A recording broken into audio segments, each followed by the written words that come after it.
Epstein files எல்லாருக்கும் தெரிஞ்சது தான். இப்போ வந்து சமீபத்தில் ரொம்ப பரபரப்பாக பேசப்பட்டுக்கிட்டு இருக்கு. ஸோ இந்த எப்ஸ்டீன் ஃபைல்ஸை பற்றி ஏற்கனவே வந்து 2023 ஒரு படமாக எடுத்து வச்சுருக்காங்க. சொன்னால் நம்ப முடியுதா?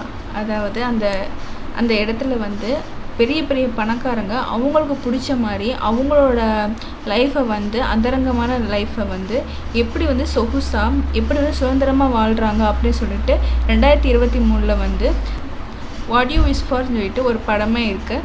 ஸோ அந்த படத்தை போய் நீ கூகுள் சர்ச் பண்ணி பார்த்தா தெரியும். ஸோ அந்த படத்தில் வந்து என்னென்னா அவங்க இஷ்டப்படி அவங்க பணக்காரங்க அவங்க லைஃப்பை ரொம்ப என்ஜாய் பண்ணுவாங்க. அந்த தனி தீவில் ஒரு ஐலாண்டில் ஹியூமன் மீட் அவங்களுக்கு வந்து எல்லா மீட்டையும் டேஸ்ட் பண்ணி பார்த்துட்டு இப்போ நம்ம ஒரு மனிதனை வந்து ஒரு ஆரோக்கியமான எந்த நோய் இல்லாத ஒரு மனிதனை வந்து நம்ம வேட்டையாடி அதை டேஸ்ட் பண்ணணும்னு சொல்லிட்டு அந்த மனிதனுக்கு வந்து ஏதாவது சுகரோ பிபியோ இல்லை ஹெச்ஐவியோ கேன்சரோ இந்த மாதிரி எந்த நோயும் இல்லாமல் பர்ஃபெக்டான ஆரோக்கியமான ஒரு குழந்தைங்களோ நல்லா வந்து ஒரு 25 வயசுக்குள்ளே உள்ள ஆட்களாக பார்த்து அவங்கள வந்து வேட்டையாடுறது தான் அந்த படத்தில் வந்து ஒரு கதை. அதை வந்து அதுக்குன்னு தனியாக ஒரு சமையல்காரனை அப்பாயின்மெண்ட் பண்ணி அவனுக்கு நிறைய சேலரி கொடுக்குறாங்க. கோடிக்கணக்காக ஒரு மீட்டுக்கே வந்து 1 crore கொடுக்குறாங்க. ஸோ அந்த மாதிரி கதை தான் அந்த படம். அதை பேஸ் பண்ணி எப்போயோ அந்த படத்தை எடுத்துட்டாங்க. பட் நம்மளுக்கு இப்போ தான் அந்த எப்ஸ்டீன்கிற ஃபைல் வந்து உலகத்துக்கு வந்து ரொம்ப பெருசாக வெளியே வந்திருக்கு.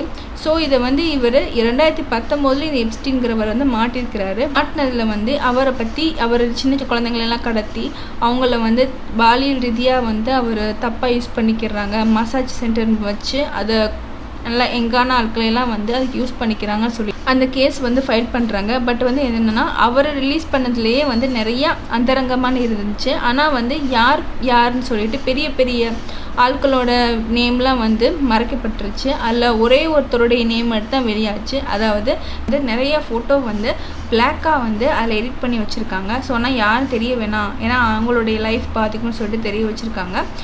பட் பல பேருடைய ஃபேஸ் வந்து மாஃப் பண்ணப்பட்டிருக்கு. அதாவது என்னென்னா அழிக்கப்பட்டிருக்கு. நிறையா இது எப்படி வந்து ஃபஸ்ட்டு இவங்க பிடிச்சாங்கன்னா அந்த தீவில் உள்ள சில பெண்கள் வந்து ரொம்ப சித்திரவதை அனுபவிச்சிருக்காங்க. ஸோ அங்கே உள்ள கொடுமை தாங்க முடியாமல் வந்து ஒரு பொண்ணு கம்ப்ளைண்ட் எடுத்து வைக்கிறாங்க. அப்போ அந்த கம்ப்ளைண்ட்டில் வந்து என்னென்னா இதை பற்றி ஆராயணும் டீட்டெயில்டு மூலம் கலெக்ட் பண்ணுறாங்க.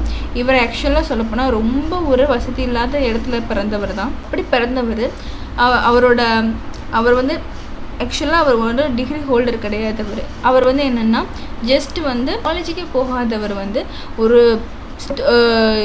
டீச்சராக ஒர்க் பண்ணிக்கிறாரு. ஸோ அதுலேயுமே வந்து அவர் பிடிபட்டு அவர் அப்படி இல்லைன்னு சொல்லிவிட்டு அவரை வந்து பிடிச்சு அவருக்கு வந்து தண்டனைலாம் கொடுக்குறாங்க. ஸோ அங்கே வந்து டிஸ்மிஸ் பண்ணுறாங்க. ரொம்ப இவருக்கு என்னென்னா இந்த மசாஜ் சென்டரு அதில் வந்து இவருக்கு ரொம்பவே ஆர்வம். அப்போ இவரை அந்த சென்டரை உருவாக்குறதுக்காக பணக்காரங்க வந்து இதில் ரொம்ப ஆர்வமாக இருக்காங்க, இன்ட்ரெஸ்டாக இருக்காங்க தெரிஞ்சு தான் இவரும் ஒய்ஃபும் சேர்ந்துட்டு இவங்களோட காதலி அவங்களும் சேர்ந்துக்கிட்டு தான் வந்து ஒரு மசாஜ் சென்டரை வந்து ஃபஸ்ட்டு நியூயார்க்கில் வந்து ஸ்டார்ட் பண்ணுறாங்க. அதில் கொஞ்சம் இம்ப்ரூவ் ஆனதுக்கப்புறம் அதை வந்து தனியாக நிறைய காசு சம்பாரிச்சிட்டு அதை ஒரு ஐலாண்டில் வாங்குறாங்க. ஐலாண்டில் வந்து ஒரு பெரிய ஹோட்டல் மாதிரி கட்டிட்டு தான் அங்கே இவ்வளோ அசிங்கல் நடக்குது. சின்ன சின்ன குழந்தைங்களெல்லாம் கூட்டிகிட்டு வந்து பாலியல் ரீதியாக துன்புறுத்தி அவங்கள வந்து தவறாக யூஸ் பண்ணிக்கிட்டு அதில் வந்து என்னென்னா இந்த லோலிட்டா அப்படிங்கிற ஒரு புக்கு வந்து அந்த ஃபைலில் ஒரு பிடிபடுது. அந்த லோலிட்டா ஃபைல் என்னென்னா சின்ன குழந்தைங்களை வந்து எப்படி வந்து பெரிய ஆளுக்கு அப்யூஸ் பண்ணுறதுன்னு சொல்லிட்டு அந்த புக்கு அதை அப்போயே வந்து தடை பண்ணிக்கிறாங்க அந்த காலகட்டத்திலேயே.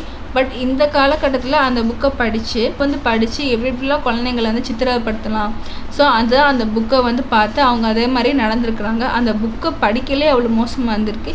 பட் அந்த புக்கை வந்து இவங்க நடைமுறைப்படுத்தியிருக்காங்க. அந்த ஹோட்டலில் வந்து அவங்க நடைமுறைப்படுத்தியிருக்கிறாங்க. இது எவ்வளோ ஒரு மோசமான ஒரு விஷயம் பார்த்தீங்களா? கேமில் மாதிரி தான் அங்கே வந்து பல பேரோட உயிரை வந்து பணையம் வச்சு அந்த கேமை பார்த்து ரசிக்கிறதுக்கு தான் பணக்காரங்க வந்து அவங்க வந்து ரொம்ப அதிகமாக வந்து அதுக்கு நிறைய செலவழித்து அதுக்கு வந்து அந்த கேமை வந்து 450 கோடி, அதாவது அந்த மெம்பர்ஸோட கணக்கு எண்ணிக்கைப்படி அவங்க அந்த கேமை வச்சு நிறைய crores செலவு பண்ணுவாங்க. ஸோ அதே தான் வந்து இந்த உலகத்தில் 2019க்கு முன்னாடி இவர் பிடிபட்டிருக்காரு. அப்போ அதுக்கு முன்னாடியிலேருந்து இவர் இதை நடத்திக்கிட்டு வராரு. ஸோ இதை இந்த உலகம் கண்டுக்காமல் இருந்திருக்கிறதா பெரிய ஆச்சரியம். ஸோ அதில் வந்து ட்ரம்ப்பு, நிறைய பேர், பெரிய பெரிய தலைகள் எல்லாரும் நம்பிக்கை நம்ம எவ்வளோ ஒரு ஆர்வமாக பார்த்துக்கிட்டு இருந்த, நம்ம எவ்வளோ பேருக்கு ஃபேனாக இருந்த மைக்கேல் ஜாக்சனோட பேர் கூட அதில் வந்திருக்குது. டிகாப்ரியோ, அப்புறம் வந்து அப்புறம் ஸ்டீஃபன், அந்த வீல் சேர்லாம் இருப்பார்ல அவர். ஸோ இவ்வளோ மாதிரி உள்ள ஆட்களெல்லாம் வந்து அந்த ஃபைல்ஸில் வந்து அவங்களோட பேர் நேம்ஸ்லாம் இருந்திருக்குது. நான் வந்து இந்த பேர்களெல்லாம் சொல்லிடுறேன், இதெல்லாம் நான் நடத்திக்கிட்டு வரேன்னு சொல்லிவிட்டு அவர் 2019 பிடிபட்டதுக்கப்புறம் அவர் உண்மையை ஒத்துக்கிட்டதுக்கப்புறம் அவர் தனியாக ஒரு சிறையில் இருந்திருக்கிறாரு. சிறையில் இருந்திருக்கையில் அந்த அன்னைக்குன்னு எல்லா சிசிடிவி கேமராவுமே ஒர்க் ஆகலை. அது மட்டும் இல்லாமல் அங்கே அவங்கள பாதுகாவலாக இருப்பாங்கள்ல, அவங்க எல்லாருமே என்ன பண்ணிட்டாங்கன்னா தூங்கிட்டாங்க அப்படின்னு ஒரு கேஸை வைக்கிறாங்க. அந்த அன்னைக்கு அவர் சூசைட் பண்ணி இறந்து போகிறாரு. ஸோ இன்ட்ரெஸ்டிங்காக இல்லை? ஸோ இது வந்து எப்படி யாராக இருந்தால் யாருமே நம்ப மாட்டாங்க. ஸோ இதில் வந்து நிறைய பேரோட பேர் மாட்டிக்கிறோம். ஏன்னா அந்த டைமில் இவர் ரொம்ப பணக்காரராக இருந்திருக்காரு. ஸோ நிறைய பேர் வந்து இல்லை தப்பு பண்ணாங்களும் இருக்கலாம். ஆனால் வந்து நிறைய பேர் என்னென்னா அவர் வந்து பிஸ்னஸ் பார்ட்னராகவோ இல்லைன்னா வந்து ஒரு பெரிய பணக்காரனை இன்ட்ரடியூஸ் பண்ணையில் இவங்க மீட் பண்ணையில் ஸோ எடுத்துக்கிட்ட ஃபோட்டோ. ஸோ அதனால தான் வந்து இவரோட பேரும் நிறைய பேரோட பேருமே அதை மென்ஷன் பண்ணியிருக்காங்க. ஸோ இது என்ன நடக்குது அப்படின்னு சொல்லிட்டு கடவுள் தான் வெளிச்சம். இன்னும் அது நிறையா வரலை, எவ்வளவோ இருக்குது.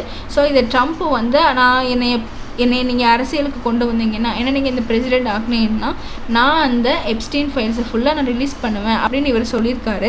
ஸோ அதனால தான் இவர் ஆட்சிக்கு வந்ததுக்கப்புறம் அதை பற்றி பேசவே மாட்டேங்கிறாங்கன்னு சொல்லிட்டு அமெரிக்கா மக்கள் வந்து இதை எப்ஸ்டீன் ஃபைல்ஸை வந்து நீங்கள் வெளியேற்றுங்க, இதை நீங்கள் வெளியாக்குங்க அப்படின்னு சொல்லிட்டு போராட்டம் பண்ணிக்கிட்டு இருக்காங்க.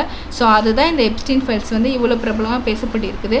இது வந்து 2019 நடந்த கேஸு. பட் இப்போ இது வந்து இவ்வளோ தீவிரமாகுது அப்படின்னா இதில் நிறையா விஷயங்கள் வந்து வெளியாகிருக்கு, நிறைய ஆடியோ வெளியாகிருக்கு.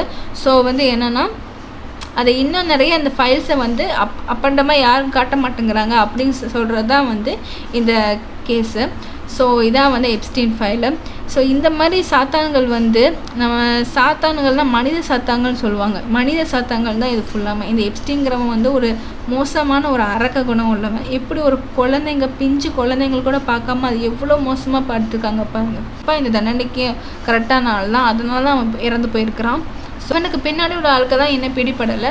ஸோ வந்து அந்த எப்ஸ்டீன் ஃபைல்ஸை வந்து எந்த அளவுக்கு ரிலீஸ் பண்ணுறாங்களோ, எவ்வளோ வெளியேறாங்களோ அந்த அளவுக்கு தான் வந்து யாருன்னு இதில் வந்து நம்ம தெரிஞ்சுக்க முடியும். ஸோ அவ்வளோதான் கைஸ். ஸோ இந்த மாதிரி தான் உலகம் போய்கிட்டு இருக்குது. நம்மளை இறைவன் தான் வந்து இந்த மாதிரி கொடிய ஜந்துக்கள்கிட்டேருந்து நம்ம எல்லாரையும் பாதுகாக்கணும். அஸ்ஸலாமு அலைக்கும்.